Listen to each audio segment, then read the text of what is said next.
সেই supreme court এতটাই স্বাধীন যে সেই সুপ্রিম কোর্টের সে সমস্ত জাজদের বিচার আমরা করি নাই। মাননীয় স্পিকার,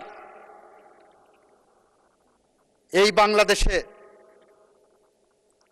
বাংলাদেশে মোমবাতি জেলে বিচার করা হয়েছে বিরোধী দলের রাজনৈতিক নেতাকর্মীদেরকে যাতে সাজা দেওয়া হয় রাতের বেলায়।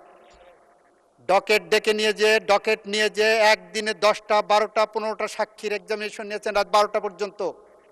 এই সুপ্রিম কোর্ট সমস্ত ক্ষমতা থাকা সত্ত্বেও সে সমস্ত বিচারকদের একজনকেও ডিসিপ্লিনারি প্রসিডিংয়ের আওতায় আনেনি। মাননীয় স্পিকার, সুপ্রিম কোর্ট এতটাই স্বাধীন যে সরকারের এখানে হাত দেওয়ার কোনো সুযোগ নাই।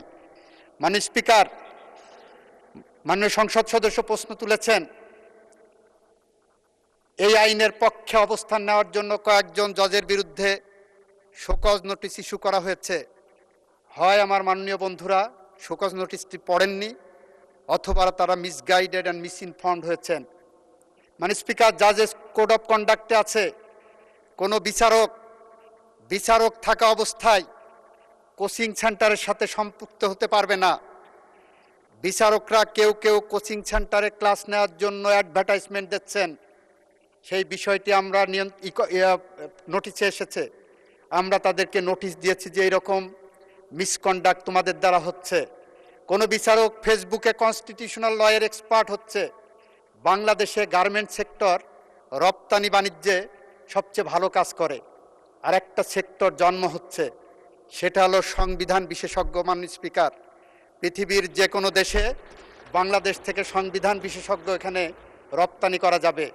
আমার সুপ্রিম কোর্টে যারা ক্রিমিনাল ল প্র্যাকটিস করছেন, যারা সিভিল ল প্র্যাকটিস করছেন, তারা সংবিধানের এক একজন বিশেষজ্ঞ হয়ে গেছেন। মাননীয় স্পিকার, আমরা চেয়ে দেখছি। মাননীয় স্পিকার, আমাদের দেশের প্রখ্যাত জুরিস্ট ব্যারিস্টার রফিকুল হক একদিন এক বক্তৃতায় বলেছিলেন, সুপ্রিম কোর্ট কোন দিকে যাবে সেটা হাওয়া ওনারা প্রেস ক্লাব থেকে বুঝবেন। প্রেস ক্লাবের থেকে যেদিকে বক্তব্য, যে লাইনে যাবে সুপ্রিম কোর্টের রায়টা সেদিকেই ধাবিত হবে। আমাদের সুপ্রিম কোর্টের সম্পর্কে উনি আরেকটা কথা বলে গিয়েছিলেন, যখন সুপ্রিম কোর্ট নিজের স্বার্থ রক্ষার জন্য প্রয়োজন হয় তখন সুপ্রিম কোর্ট সেই রায় তার পক্ষে নিজের মতো করে দেন। তার জ্বলন্ত উদাহরণ হলো 8th অ্যামেন্ডমেন্ট জাজমেন্ট। 8th অ্যামেন্ডমেন্টের জাজমেন্টে 102-তে বাংলাদেশের সমস্ত জেলা থেকে, বিভাগীয় শহর থেকে সুপ্রিম কোর্টকে ঢাকাতে নিয়ে সেই ইউনিটারি ফর্মে রেখে অন্য কোথাও সুপ্রিম কোর্টের ব্রাঞ্চ করা যাবে না বলছেন। অথচ আর্টিকেল 101 যদি কেউ কনস্টিটিউশনে পড়ে, 100-এ আর্টিকেল 100-তে বলা আছে মাননীয় স্পিকার যে সার্কিট ব্রাঞ্চ করতে পারবেন। আর্টিকেল 100 অব দি কনস্টিটিউশনে বলা হচ্ছে সুপ্রিম কোর্টের সময় ব্রাঞ্চ হবে বিভিন্ন জায়গায়, কিন্তু সুপ্রিম কোর্টের জজ সাহেবদের তো ওখানে যেতে ভালো লাগে না, কারণ ওনাদের কুমিল্লা যেতে হতো, রংপুর যেতে হতো, যশোর যেতে হতো। সেই কারণে আর্টিকেল 100 অব দি কনস্টিটিউশনকে এখানে দেখেন রিডান্ডেন্ট করা হয়েছে।